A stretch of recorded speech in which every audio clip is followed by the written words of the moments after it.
Now to politics, with a diplomatic bombshell. A Washington-based lobbying firm hired by Atiku Abubakar under a 12-month, $1.2 million contract says it has begun submitting over 60 pages of U.S. Department of Justice records on President Tinubu's 1993 drug trafficking forfeiture case to members of the Trump administration, Congress, and senior congressional staff. The firm says many U.S. government officials were previously unaware of the DOJ's allegation and intends to bring them to Trump's attention, particularly ahead of Tinubu's planned meeting with Trump at Onga in September. The documents allege that between 1988 and 1991, Tinubu opened and controlled multiple U.S. bank accounts used to receive and transfer funds alleged to be proceeds of heroin trafficking, resulting in a 1993 civil forfeiture settlement of $460,000. Now, the president has consistently denied wrongdoing, and the Presidential Election Petition Court ruled in 2023 that the petitioners failed to prove any criminal convictions. But Nigerians are reacting online, and I'll take Temi Tokpe's post on X. He wrote, President Trump faces more serious allegations on a daily basis. This will easily endear him more to his Nigerian counterpart. Atiku is only fooling himself. Meanwhile, Nigeria is ripe for strengthening its treason laws. While Miguel wrote, just imagine Atiku invested that $1.2 million on any poverty alleviation programs in Adamawa. But he chooses to waste that huge amount of money in chasing the ghost for a man who has been trying to run the country for decades. His biggest strategy is still running to the U.S. for help. He expects a whole superpower to drop their global issues just to read a 30-year-old civil court case file. Someone needs to tell him that foreign politicians do not hold the keys to the local ballot boxes. Your thoughts? That last commentator cannot be more correct. Now, we have been in this issue, this red herring of civil forfeiture, this and that, every election cycle. I think it started as far back as shortly after the 1999 election, when President Bola Ahmed Tinubu became the governor of Lagos State. Since then, these documents have shown up during every election cycle in which President Bola Ahmed Tinubu has been involved. And the resolution has been the same at the end of the day.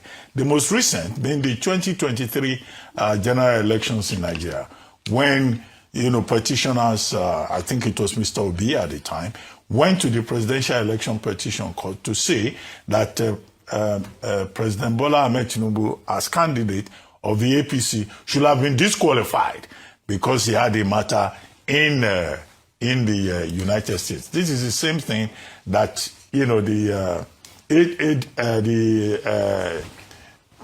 ADC, right? That's the party of ADC. ADC, yes. Atiku Abubakar. That's the same thing they've gone to exhume. The same basic material facts about heroin trafficking, forfeiture of $460,000, and then they are going to Donald Trump. Von Basten, that's the name of the PR firm that has dragged this up again.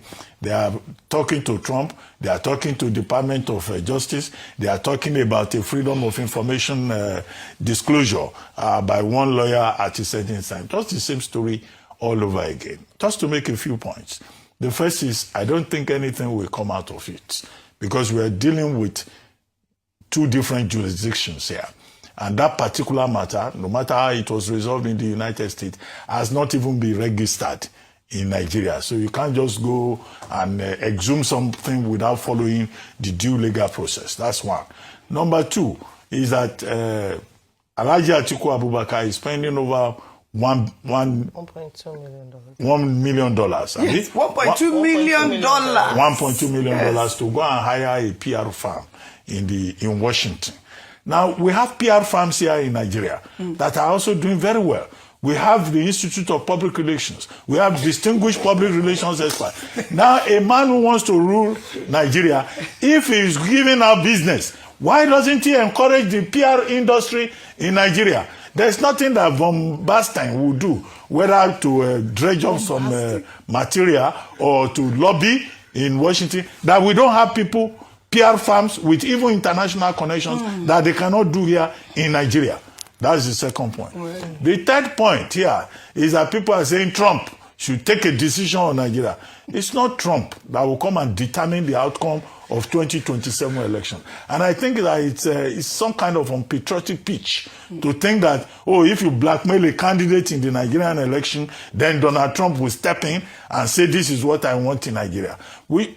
Those who want to rule Nigeria should also respect the sovereignty of Nigeria and not go and lobby outsiders to come and embarrass Nigeria. The fourth point, and I think I can stop on that, is to say that the 2027 general elections should be determined by the Nigerian people. Whatever material fact anybody wants to protest, whatever present, whatever campaign anybody wants to push, let them do it here in a very competent and robust manner, and let the Nigerian people be given the opportunity to make an informed choice. Right. Nobody should dictate to Nigerians.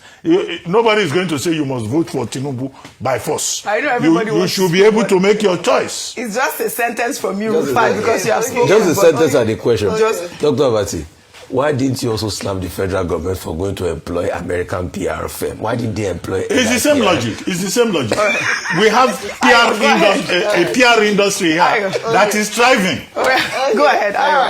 We have experts too. We have experts here. I'm sure you all know some PR experts here. We need 2 years. We do a balance view. Just quickly. Going to waste public funds and good resources. I do think he has a right. He's within his rights to pursue this matter. And I do think that this matter of the forfeiture, like Gokovata said, has come up a number of times. It was not a criminal convention. Yes, it wasn't. But it's just the way that and the low level of expectations when it comes to leadership recruitment that we have that will sweep things like this under the carpet. All right. In any country, you would want to pursue it to the last. However, having said that, as a patriotic Nigerian this morning, I do think that we have to get to a point. I mean, I was talking about aid the other day. They say, no aid. Well, I say we should not collect aid, but any small matter like this, we go and report to President Trump. Somebody comes, we go and report to President Trump. Wait. What he's saying is that what he wants to do is, from what I see, is to cause embarrassment, especially because President Tinubu in 2 years is going to hunger and would meet with President Trump. But he did the same in the 2023. Yes, but it wasn't fruitful. So he knows he will not be fruitful. He got to the Supreme Court. But what I'm saying is that this is not just about Tinubu. It is the office of the president, and he represents every single Nigerian. Okay. My concern with this is that in pursuing political interest, do not drag the whole country into disrepute. Unfortunately, or whatever reason, he is the sitting president, and whatever we think we want to embarrass one man, it is a gross embarrassment to the nation of Nigeria. And I don't think that we should carry every matter and go to the United States in this neo-colonialism to come and intervene and say, oh, this.